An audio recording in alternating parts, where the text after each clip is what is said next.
చాలా డైరెక్టర్స్‌తో అందరితో వర్క్ చేశారు కదా! So, who is your favourite C director? 'Anu Raghavapudi' is all time my favourite. ఎందుకంటే 'అందాల రాక్షసి' లాంటి సినిమా, 'అందాల రాక్షసి' 'సూర్య' లాంటి క్యారెక్టర్ నాకు తెలిసి మళ్ళీ ఏ డైరెక్టర్ సృష్టించలేరు నా కోసం. Hmm. 'Anu Raghavapudi' is my always the best director I have worked with. And దాని తర్వాత అంటే తర్వాత అని చెప్పకూడదు. But ah, hmm, 'Srikanth Nagothi', 'month of Madhu', 'Bhanumathi Ramakrishna' చేసిన డైరెక్టర్ ఆయనంటే నాకు చాలా ఇష్టం. ఇంకా ఎవరితో చేయాలనిపిస్తది? కొంతమంది ఇంకా మిగిలిపోయి ఉంటారు కదా! వీళ్ళతో చేయాలా డైరెక్టర్‌తోనని. మిగిలిపోయాలని కాదండి. చాలా డైరెక్టర్స్ ఉన్నారు. కొత్త అంటే డైరెక్టర్స్ ఉన్నారు. పెద్ద డైరెక్టర్స్ ఉన్నారు. హ్మ్. అంటే ఇప్పుడేంటంటే అండి, కథలకి సరిపడే క్యారెక్టర్‌లు, కథకి సరిపడే అవకాశాలు నాకు దొరికిందనుకోండి, ఏ డైరెక్టర్ అయినా పర్లేదు. ప్రతి ఒక్కరితో వర్క్ చేయాలని ఉంది. నేనొచ్చిందే ఈ ఫీల్డ్‌కి. I want to become an actor. So, ఆ యాక్టర్‌గా ఉన్నప్పుడు నేను నా గేట్స్, నా డోర్స్ అన్నీ ఓపెన్ చేసి ఉంచాలి. Not hero. యాక్టర్ అంతే. Actor anything. అంటే యాక్టర్‌నే వాళ్ళు హీరోగా, క్యారెక్టర్ యాక్టర్‌గా, విలన్‌గా నేమ్ హ్మ్. పెడతారు. But actor is one term where you can do anything. Yes. So, అంతే. సో, అంటే ఒక పర్సన్ అంటే ఈ డైరెక్టర్‌తో ఖచ్చితంగా వర్క్ చేయాలని మీకుందా? ఎనీ డ్రీమ్ అలా ఉందా?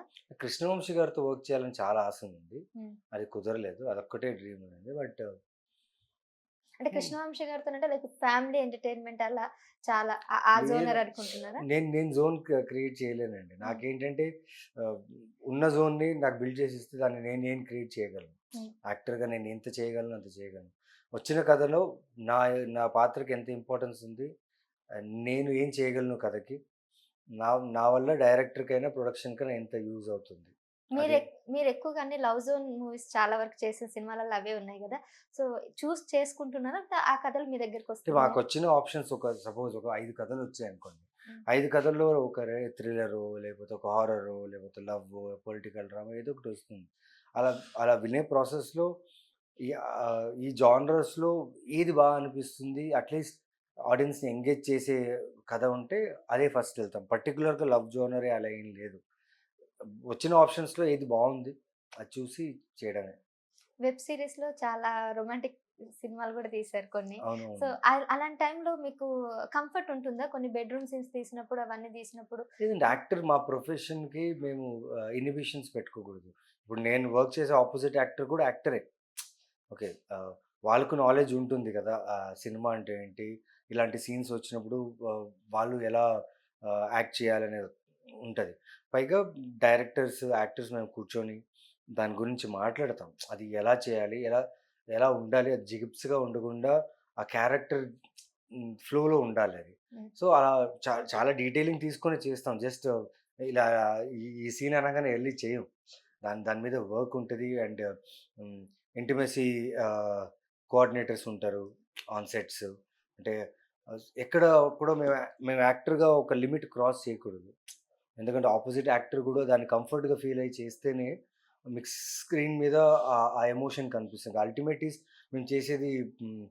ఏదో ఇష్టంకో లేపోతే ఆహ్, ఇలాంటి సీన్ దొరికిందని కాదు. దాని తాలూకా ఎమోషన్ ఏంటి? అది ఎందుకు రాసారు? అది ఎందుకు చేయాలి? అనే డీటెయిలింగ్ బ్రీఫింగ్ తీసుకొనే చేస్తాం. హ్మ్. ఇంతమంది యాక్టర్స్‌తో చేస్తారు గదా! సో, ఎవరితోని చాలా కంఫర్ట్‌గా అనిపించింది? అందరితో అండి. అంటే all actors are good. Who is favourite heroine అంటే ఏం చెప్తారు మరి? ఫేవరెట్ హీరోయిన్ అంటే నేను 'స్వాతి' అంట. 'ఐశ్వర్య లక్ష్మి' అంట. 'లావణ్య త్రిపాఠి', 'కీర్తి సురేష్' వీళ్ళందరూ నాకు ఫేవరెట్స్. ఎందుకంటే వాళ్ళకి పని తెలుసు, పనితనం తెలుసు, ప్రొఫెషనల్‌గా ఉంటారు. అండ్ యాక్టింగ్ విషయంలో వాళ్ళు చాలా పర్ఫెక్ట్‌గా ఉంటారు. వాళ్ళ ప్రిపరేషన్స్ చాలా బావుంటాయి. సో, ఆల్‌మోస్ట్ అందరూ బావుంటారు. అక్కడ ఒక్కరి పేరు చెప్పాలనుకుంటే. 'స్వాతి' అంటే తనతో 2 సినిమాలా? 2 సినిమాలు 2 చేశాం. సినిమాలు చేశారు. అవును. హ్మ్. సో, తనతో చాలా కంఫర్ట్. కంఫర్ట్‌గా సో, ఉంటుంది. నెక్స్ట్ ఏ హీరోయిన్‌తో చేయాలని అనుకుంటే? లేదండి. అంటే ఈ నాకు నెక్స్ట్ ఏ కథ చేయాలనుకుంటారంటే గూడా నేను ఆలోచిస్తా. ఆ! మీరు హీరోయిన్ అడిగేశారు. లేదండి. నేను హీరోయిన్‌ల విషయంలో లేకపోతే వేరే కాస్టింగ్ విషయంలో నేను ఎక్కువ ఇన్వాల్వ్ అవ్వను. హ్మ్. అంటే నాకు నచ్చిన ఒక అమ్మాయి, హీరోయిన్‌గా నాకు ఒక అమ్మాయి చాలా ఇష్టం. హ్మ్. ఆ అమ్మాయి చాలా యాక్టింగ్ చేస్తుంది. పెర్ఫార్మన్స్ చేస్తుంది. 'వామిక గబ్బి' అని చెప్పి హ్మ్. ఒక హిందీ యాక్ట్రెస్. హ్మ్. ఆహ్, చాలా మంచి performer. I think she is gonna be a next big thing in coming future. Hmm. So ఆ అమ్మాయి వర్క్ అంటే నాకు చాలా బాగా ఇష్టం. సో తనతో చేయాలని ఇంట్రెస్ట్ ఉంది. అంటే వస్తే చేయాలి, ఛాన్స్. వస్తే వస్తే చేస్తాను. సరే ఇందాక అన్నారు కదా! ఏ కథ చేయాలని అనుకున్నాం. మరి ఎలాంటి కథ రావాలని అనుకుంటున్నారు? ఇంకా చాలా కథలు ఉన్నాయండి. చాలా చాలా అంటే రూటెడ్ కథలు, మనకు తెలిసిన కథలు, మనం విన్న కథలు, మనం చూసిన కథలు, మనం చదివిన కథలు, లేకపోతే మా అమ్మ, మా తాతనో, మా అమ్మమ్మనో ఎవరో ఎప్పుడో చెప్పిన కథలు. ఇప్పుడు సడెన్‌గా సైకో కిల్లర్ అంటారు. సైకో కిల్లర్ నిజ జీవితంలో మీరు చూడలేదు. హ్మ్. ఎలా ఉంటారో తెలీదు. ఎలా చంపుతారో తెలీదు. మన సినిమాల వరకే తెలుసు. న్యూస్ వరకే తెలుసు. అన్‌లెస్ మనం ఎక్స్‌పీరియన్స్ అయ్యేదాకా. సో, హ్మ్. డైరెక్టర్స్ తీసుకొచ్చే జోనర్స్ మీద మనం పర్ఫార్మ్ చేయడమే. హ్మ్.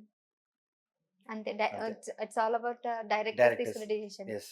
మీరు ఆల్మోస్ట్ అన్ని జోనర్స్ కూడా టచ్ చేశారు ఇప్పటికి. ఇంకా ఫ్యామిలీ చేశారు. లేదండి. అంటే ఫ్యామిలీ చూసాము, లవ్ చూసాము, ఇన్వెస్టిగేషన్ చూసాము, క్రైమ్ థ్రిల్లర్ చూసాము, rom and comedy, rom com. Rom com చూసాము. ఇంకా ఏం మిగిలిపోయాయంటే ఐ థింక్ ఏదైనా హారరే మిగిలిపోయింది. హారర్. సైన్స్ ఫిక్షన్ హారర్ కూడా చేశాను 'ఇన్స్‌పెక్టర్ రిషి.' అవును. ఐ థింక్ హారరే మిగిలిపోయింది అనుకుంటా. కానీ అలా అలా జోనర్ దృష్టిలో పెట్టుకొని సినిమాలు చేయట్లేదు. ఏ కథైతే నిజంగా బావుంటుందో, నిజంగా ఆడియన్స్‌కి ఎక్కడైతే ఇదేదో యూనిక్‌గా ఉందిరా, ఇది డిఫరెంట్‌గా ఉందిరా, ఈడు బా చేశాడురా, వీడు బా ఎంచుకుంటున్నాడు కథ అని మీరే చెప్తున్నారు కదా! హ్మ్. సో, అలాంటి కథలే ప్లాన్ చేస్తున్నాను. ఫుల్ లెంగ్త్ యాక్షన్ మూవీ చేయలేదు కదా ఇంకా? చేయలేదండి. చేయలేదు. అది కూడా వస్తే అంటే మీకు అనిపిస్తుంది. చేశాను. అది ఆల్రెడీ షూటింగ్ కంప్లీట్ అయింది. సో వి కెన్ ఎక్స్‌పెక్ట్ అది next yes. Time. Yes. Okay. So almost అన్ని జోనర్స్ కవర్ చేశారు. అన్ని జోనర్స్ చాలా మనకిప్పుడు లిమిటెడ్ జోనర్సే మనం చూస్తున్నాం. హ్మ్. ఇంకా ప్రపంచ సినిమాల్లో చూస్తుంటే ఈ రకరకాల జోనర్స్ ఉన్నాయి. ఈవెన్ ఇవి పౌరాణికం ఉంది నిజం చెప్పాలంటే. చాలా ఉన్నాయి. దాంట్లో చాలా మేము ఉన్నాయి. ఎక్స్‌పెక్ట్ చేస్తున్నాం మేము. ష్యూర్‌గా. పౌరాణికంలో అవును. గాని, ఇంకా సోషో ఫ్యాంటసీ గూడా ఈ మూవీస్ అన్నీ గూడా ఉన్నాయి. సో ఈ మధ్య కాలంలో ఆ మూవీస్‌ని చాలా మంది ఇష్టపడుతూ ఉన్నారు.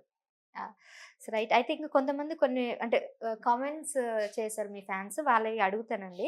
జనరల్‌గా మీరంటే హ్మ్. ఇప్పుడున్న హీరోలతోని పోటీ పడలేక క్యారెక్టర్ ఆర్టిస్ట్ చేస్తున్నారని అంటున్నారు. దానికేం ది చెప్తారు? ఎవరితో పోటీ పడాలి చెప్పండి మీరే? కామెంట్ అడిగారు కదా! ఏ హ్మ్. హీరోతో పోటీ పడాలి చెప్పండి?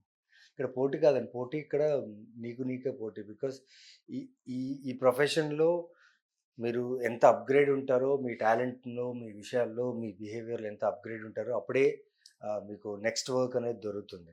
హ్మ్. సో, హ్మ్, నా పోటీ నాతోనే. హ్మ్. ఎందుకంటే నేను సినిమాకి నేను ఎలా ఇంప్రూవ్ అవుతున్నాను, ఎలా ఆడియన్స్ నా సినిమాని లైక్ చేస్తున్నారు అదే ఇంపార్టెంట్ నాకు. ఆహ్, క్యారెక్టర్ ఆర్టిస్ట్ అంటే వాడు ఆర్టిస్టే అండి. అంటే ఒక కథ ఉంటది. ఒక కథకి మెయిన్ లీడ్స్ ఉన్నారు. కానీ ఒక కథ మూవ్ అవ్వడానికి ఒక స్ట్రాంగ్ క్యారెక్టరో, ఒక స్ట్రాంగ్ యాక్టర్ కావాలి ఆ ప్రొడక్షన్ హౌస్‌కి. నిజంగా కథ బావుందనుకోండి, ఆ కథ బాగున్నప్పుడు ఇప్పుడు నాలాంటి యాక్టర్ వచ్చి ఆ కథకి ఒక క్యారెక్టర్ చేస్తే ఆ కథ నిజంగా బావుంటుందన్నప్పుడు నేను ఆ కథ కోసం పని చేస్తా. హ్మ్.